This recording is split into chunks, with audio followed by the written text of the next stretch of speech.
Istilah leaky gut syndrome ataupun sindrom usus bocor kebelakangan ni menjadi topik bualan ramai orang dan dia dikaitkan dengan beberapa masalah seperti multiple sclerosis, alahan kepada makanan, even masalah kulit seperti jerawat dan juga eczema.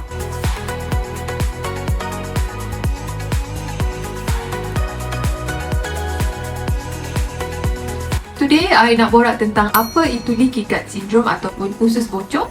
Kemudian kita mesti kena tahu punca terjadinya masalah ini dan presentation ataupun symptoms yang kita boleh nampak.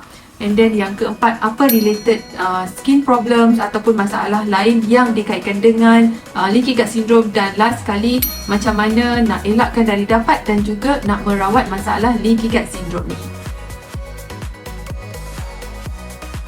Apa itu usus bocor ataupun leaky gut syndrome? Kita punya sistem penghadaman ni selain daripada menghadam makanan ataupun menyerap nutrien masuk ke dalam kita punya salur darah, ia sebenarnya adalah satu sistem yang mana bertindak sebagai perisai ataupun pendinding. Contohnya ini kita punya usus wall tau. Ni wall usus kita.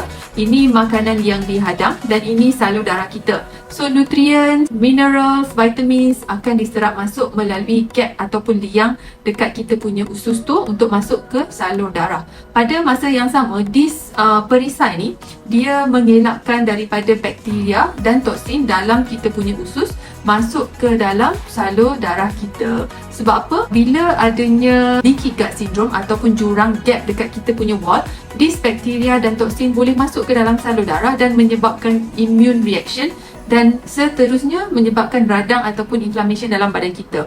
So sebab tu, bila kita bercakap tentang leaky gut syndrome, kita banyak kaitkan dengan body inflammation which is not good. Okay, so lepas ni I akan borak apa symptoms yang you boleh nampak bila you ada leaky gut syndrome ni.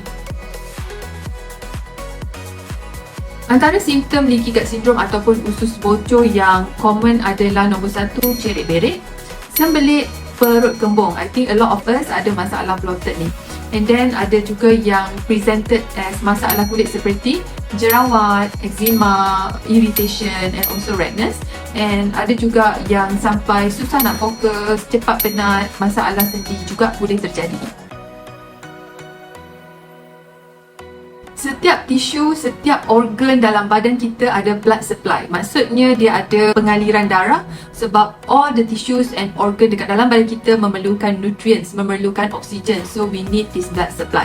That's why kalau bakteria, toksin masuk ke dalam salur darah kerana kita ada leaky gut syndrome yang mana boleh membuat inflammation, reaction. So dia boleh merebak ke banyak tempat dan boleh menyumbang kepada banyak masalah. Antaranya sindrom keletihan yang kronik. So cepat penat sangat. Baru buat sikit dia rasa penat, dia rasa nak rehat. And then even migraine. Dan paling common nowadays sebab kita dekat Nea Klinik kita banyak tengok masalah kulit. So berkaitan dengan masalah kulit juga. And untuk medical dia boleh mengganggu kita punya thyroid function as well. Pada tahun 2021 ada kajian menunjukkan kesihatan kulit sangat-sangat dipengaruhi oleh gut microbiome yang tidak sihat. Microbiome ni adalah bakteria, fungus, virus dekat dalam kita punya usus. Kalau tak balance, dia boleh menyebabkan body inflammation di mana dia infect kita punya kulit. Dan ini dipanggil gut skin axis. Leaky gut syndrome ni berkait rapat dengan satu protein yang dinamakan zinolin, iaitu satu-satunya protein yang mengawal kita punya usus permeability ataupun kita punya usus sistem penapisan. Kalau zinolin protein ni activated, seseorang itu nak dapat leaky gut syndrome tu risiko dia lebih tinggi. Namun ada beberapa faktor lain yang boleh menyebabkan seseorang itu mendapat leaky gut syndrome. Antaranya, nombor 1, penggunaan ubat seperti ubat tahan sakit yang berpanjangan, pengambilan alkohol yang berlebihan, diet yang tinggi gula, especially fructose, and then stress yang berpanjangan. Lepas tu bakteria baik dan jahat tidak balance. So lebih banyak bakteria jahat berbanding bakteria baik. Lepas tu pertumbuhan yeast yang tidak terkawal dalam usus dan juga mereka yang ada penyakit seperti kencing manis, celiac disease dan IBS ataupun inflammatory bowel syndrome, mereka lebih cenderung untuk mendapat leaky gut syndrome ni. And now, I nak ulas macam mana cara nak cegah ataupun nak elakkan dapat leaky gut syndrome. Of course, sometimes memang tak boleh nak rawat, especially bila kita ada masalah penyakit seperti kecil manis, celiac disease or IBS tadi, but we still can control them. Okay, so antara cara untuk mengelakkan dan juga nak control leaky gut syndrome ni, nombor satu sebenarnya kita punya lifestyle, kita punya pemakanan.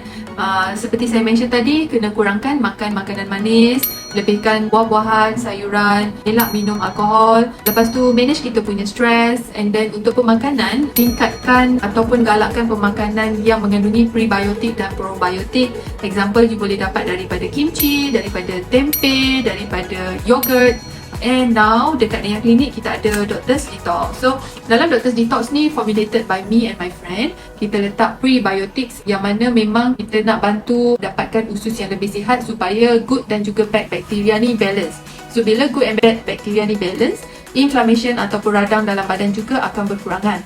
And so far, bila kita bagi patient yang ada masalah jerawat ke, eczema ataupun redness dekat muka, makan Doctor's Detox, after beberapa minggu, usually you have to consume consistently 2 minggu untuk start nampak result. Diorang perasan jerawat berkurangan, and pada masa yang sama, benefits dalam ni kita ada Garcinia cambogia, oats beta-glucans, vitamins, minerals dan juga omega, which very good untuk skin kita, and also you boleh dapat weight loss juga. And then siapa yang ada masalah membuang, sembelit lepas makan ni dia akan lawas sistem pembuangan tanpa ada rasa memulas. Ya, sebab kenapa kita formulate benda ni, sebab saya dulu pun suka minum detox, tapi kebanyakannya dekat pasaran ni dia buat kita punya usus tu rasa memulas, dia rasa tak selesa. So you all can try this Doctor's Detox. So siapa ada soalan tentang leaky gut syndrome ataupun usus bocor ni, you all boleh tanya dekat bawah ni ataupun PM admin kita, and kita akan reply dekat sana. Jumpa lagi next time. Bye.